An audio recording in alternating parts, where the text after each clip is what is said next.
If you work with Excel formulas, you need to be familiar with what are called error checking rules. And you won't typically see the box that we're seeing on the screen here to the right, but that's a list of them. We first want to show you how you might encounter a rule. On this worksheet, you'll see some green triangles in some of the cells. I'm about to click on cell E2. As I do click, what do we see to the left?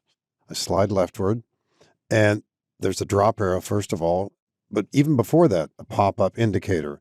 This cell contains a formula and is not locked to protect it from being changed inadvertently.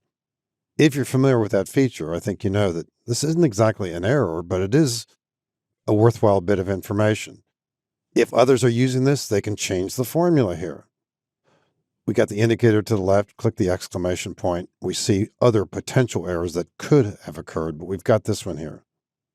Now, the question is, do we want to be warned of this? Maybe, maybe not.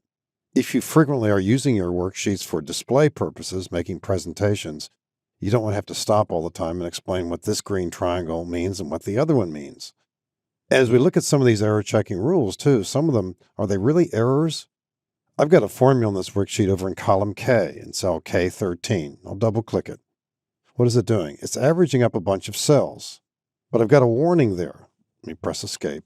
And the warning is the formula in this cell refers to cells that are currently empty. Well, again, that's good to know. I can certainly see it. Maybe it would make sense in a much bigger example where there are lots of cells and I thought they all have data.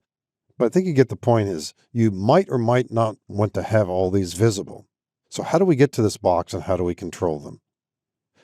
File tab in the ribbon, down to Options, and then in the Excel Options dialog box, click Formulas. And here's that list that we saw earlier. And again, I think a good starting point is maybe to have all these on and then over time come back and consider turning this one off or reinserting the check mark, depending upon your needs. I'm going to turn off the indicator that says formulas referring to empty cells. I'm going to uncheck the box there.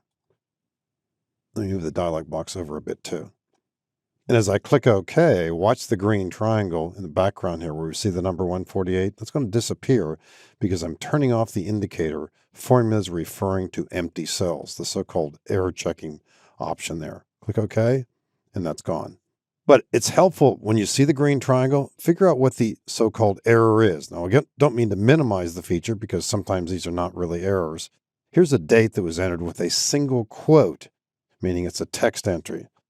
And it wouldn't be a bad idea just right now to get rid of that and enter, and it's gone. But the indicators are there. And so over time, I think you want to give these a look at different times, turn the feature on and off. And if you're making a presentation and don't want to be dealing with questions here, momentarily turn off the feature for your presentation, then reactivate it again.